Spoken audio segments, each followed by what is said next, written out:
one thing I want them to know is this is D&D. You can try and do just about anything. Like, if you can imagine it in D&D, there's a pretty good chance you might be able to do it. How are you doing today? I'm so glad I get an opportunity to chat with you this fine Saturday. Thank you for joining me. I'm Gregory. This is 1 in 20 D&D, and if you're new here, welcome to the vlog. This is a daily vlog where I talk about D&D and all things RPG.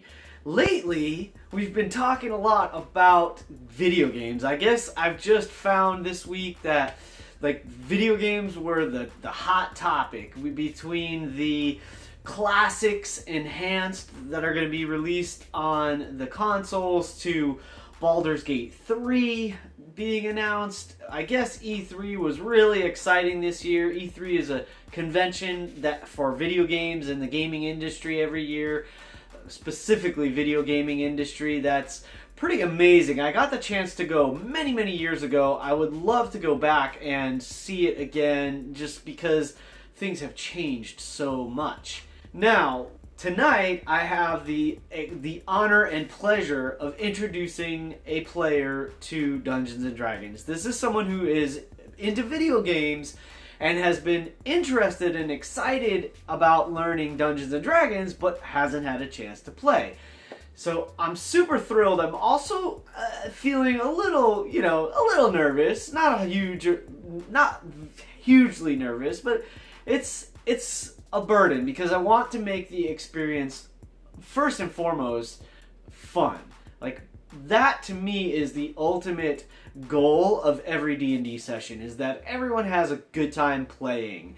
And that, if you can do that, you're probably doing something right.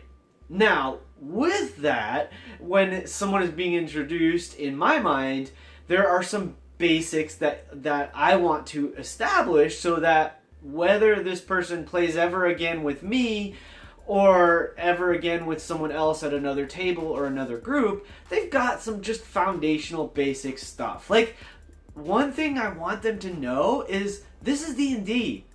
You can try and do just about anything. Like, if you can imagine it in D&D, there's a pretty good chance you might be able to do it. So I want to really encourage that from the get-go.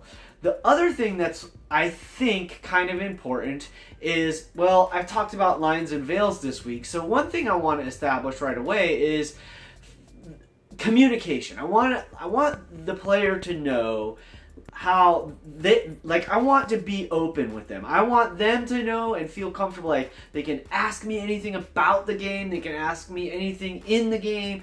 And also, if I, say something or describe something that they don't understand, I want them to feel comfortable talking with me during the game. Like, obviously we don't want to interrupt people. If I'm going through a description of something, wait a moment and then say, hey, can you explain that a little better? Especially for a new player. I'm describing how combat works and they don't get it.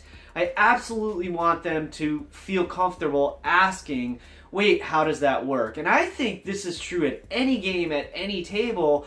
We should feel comfortable asking those questions without needing to get deep into rules. Like, once the DM says, okay, well, it's going to work like this, then just roll with it, right? That's a great way to play, to make the game continuous and fluid and hopefully still fun. And then after the session, you can say, hey, I thought this rule worked like this. Now, with rules, another thing that's really important in laying a foundation for this player so that they can go forward and be a great player, I just want them to basically understand how the dice work. Like recognizing that the D20 is pretty much the die you're going to roll almost all the time is the basic starting place. And then letting them know, like, okay, you're going to roll a D20 and then there's going to be some modifiers. And where do we get the modifiers? Well, that's what your character sheet is for. So I'm excited. So we're gonna, I think it's a lady. She said she's excited about the character creation, which is cool because not every player is gonna be excited about the character creation process. Coming to D&D, creating the characters can be a little daunting. And so what I've decided, at least for tonight, what I'm going to try tonight, is we're going to roll up some ability scores, and then we're going to explore how this character evolves. And I think what I might try to do is roll the stats and get through some very simple, like super duper basics. What class do they want to play, and maybe what's their starting equipment and race. Like, that's it. And then just get right into the game.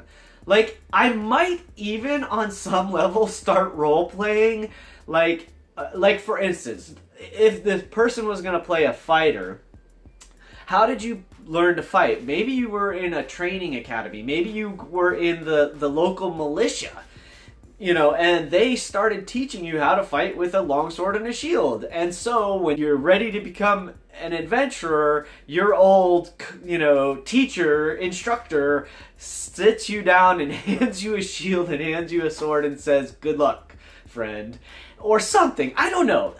Maybe not. We'll see. It's in my mind to try that out. I think it would be fun to do that, but that could go really good or it could go really bad. So I'm not sure. One thing I know for certain is I want to get the game started as quickly as possible. So we'll probably spend maybe 20 or 30 minutes of again, foundational stuff of this is the game, this is how things work, let's start forming your character, and then moving right into gameplay and figuring stuff out as we go. I am excited about there is a possibility it'll be 2 players. The person that contacted me and their boyfriend, we will see. It's okay if there's 2 of them. We can easily build the characters side by side. That won't be a problem at all. What we will do is, regardless if it's just the gal, then we're going to do a solo game, which is kind of cool. If there's 2, then it'll be a duo. And I may throw in some NPCs to help them along. We'll see. Probably will, because that would be really challenging to throw an adventurer into a solo quest if they've never played D&D at all in the past. So we'll see. There may be some healing potions that are generously gifted to the player. We'll see. I'm just excited. You can see I'm like giddy about it because it's so exciting to me. And I feel it's like, with Dungeons and Dragons growing as it is, I feel a sense of responsibility too, and I always have. For as long as I've been playing D&D, anytime I introduced someone to the game, it felt like a big deal because I know how fun it is for me, and so I want to create a space where it's fun for the other person as well. And so tonight will be another adventure for me in that experiment. And I'll let you know tomorrow whether or not I pull it off and how it all goes. I will definitely see you on the vlog tomorrow to give you those details. I hope to see you at a table someday. Remember, it's your game.